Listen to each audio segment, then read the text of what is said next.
Hello, I'm Adam from WhatCulture.com, and I'm joined by my man, Brian Zane from Wrestling with Regret. Brian, it's so good to see you. How's it going, man? Nice to see you again. It's been a long time. It has. Now, we did an interview last year. Yes. We lost the footage, so we're making it up to you by giving you another interview. And man, how's it going? It's going really well. I'm really excited to be here. It's my third straight WrestleMania, fourth all time, the second year in a row I've done WrestleCon, and it's just so crazy to be in this element and see thousands of people, some of whom actually recognize me, and it's kind of humbling and overwhelming to see people who, either we're surrounded by legends, we're just feet away from Sting and Ric Flair and people like that. And like people at my table, 1 out of every 10 people, they're marking out for D'Lo and for James Mitchell, but they're also marking out for me.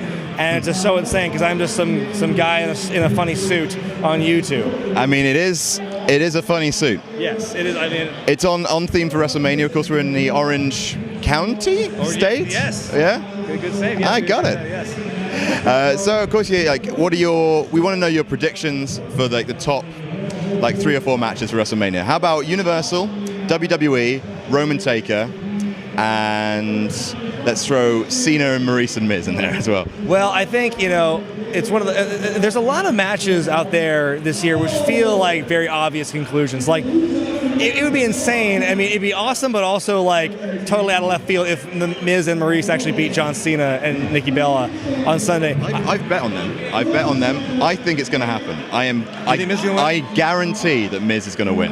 That is my guarantee. Cena losing at WrestleMania. Maybe he gets cocky. I don't know, but I think that with the WWE title, I think Wyatt, Bray, whatever you want to call him, I think Bray's going to retain. I think so too. Because the angle's gotten too insane now to have an end here. No, exactly. When Randy Orton stabs a bunch of ashes with a weird badminton crucifix, then you can't end it there. You have to see more of it. So I think Bray's going to retain. I think Lesnar's going to win in a match that I pray to God is more competitive than what we saw at Survivor Series. Yep. And then with Reigns, I think Reigns is going to beat Taker. I think it's just these last couple of weeks, it's just oh, Taker, what are you doing, man? It's not looking good. And you're not digging his wig. Oh God, he's wearing a Roman Reigns wig. It's weird. I don't know. Every year we count him out, though. Every year we say, oh my God, it's the worst he's ever looked. Retire immediately. We've been saying this for 5 years, and he keeps coming back, for better or for worse. So, I mean, I'd be very surprised if he came back. I'd be even more surprised if he won. So the reason why I wanted these predictions is I wanted to talk to you about the YouTube effect on wrestling fans, because it's something I've noticed in the last maybe year or so, just as we've become popular, yourself have become popular. Do you feel that YouTubers, the more sway they have over the general audience, when they make predictions, when they, project what they'd like to see and it doesn't happen, do you think YouTubers contribute towards this kind of growing sense of unrest in the WWE fan base? I think YouTube is just an extension of the overall internet fan base. I think what we're saying is it's a video, audio equivalent of what you see in message boards and columns, what we've been seeing online for years. This is just the natural evolution of it. So I think what we're saying ultimately, especially when it comes to straight up opinion, because I do some reviews of things from the past, but I also am now delving into current things as well. And so when your channel and my channel and others do that sort of thing, I think it's just an extension of what people have been doing for years before YouTube. So I think maybe because it is video and it's we present it in this nice little package that makes it easier to digest. You could say that we hold some kind of influence over the fan base because we have this very easy to ingest format. But I think overall what we're saying and the gripes that we as YouTubers have is really no different than what wrestling fans and the IWC have been saying for a long time at this point. Do you think the IWC it's gotten to the point where I guess my question is how patient should internet fans be? Because I noticed for myself, I noticed a bit of a lack of patience with fans, and that's I think partly because every move that WWE makes, we analyze it because we know that the fans want to hear that and stuff.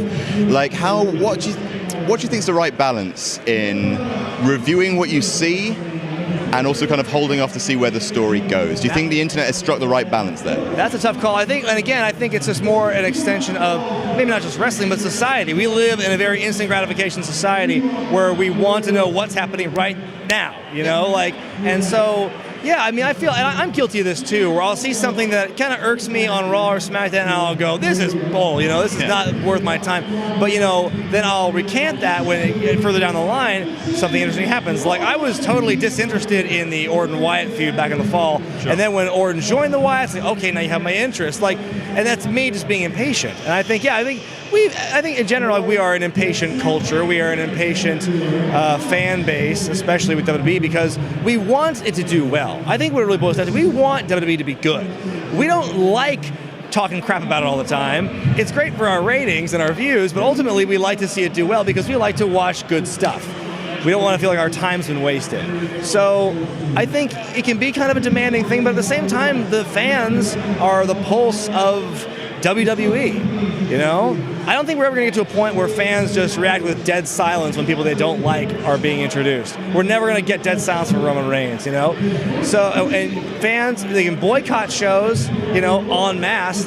Probably the only other way we can really get our point across. So yeah, I think I'm kind of rambling here, but I think, we are kind of an impatient people, but I think it's not out of like hatred of the business. We want to see it do well, and so we're just trying to offer our live feedback as people. That's just Sting. As Sting just bumps into me. Yeah, that's fine. Oh, he touched me.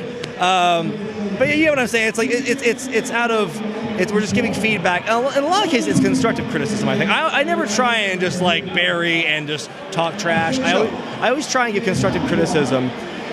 So it's a tough balance, though. I do think that's one of the reasons why I enjoy Wrestling with Wregret so much. It feels more like a celebration of wrestling. Like I was walking through WrestleCon, one of the fans stopped me and just saying like, I can't wait to hear you tear into WrestleMania 33. When it hasn't even happened yet, And like one of the things I enjoy about your channel is like it feels like much more of a kind of a lighthearted celebration of like you're a critic, of course you are, but like I do think it's important to kind of, like you say, constructive criticism and a celebration of wrestling. What, like, for example, like, as an optimist, maybe, what would you like to see from WWE in 2017? I think the one thing that's really missing from the product is unpredictability. Look at this year's WrestleMania card. At least half the matches, most people are able to say, that's happening, for sure. And, they might be wrong, but at the same time, as I feel the company has painted themselves into a corner where a lot of these matches do seem kind of academic, like before it even happens. And really, at this point, I feel it's more on them to say, okay, well, you already know what the matches are how they're gonna end. But what is on us and what we can do to make you change your minds or make you enjoy it is at least make the trip from A to B more enjoyable. Sure.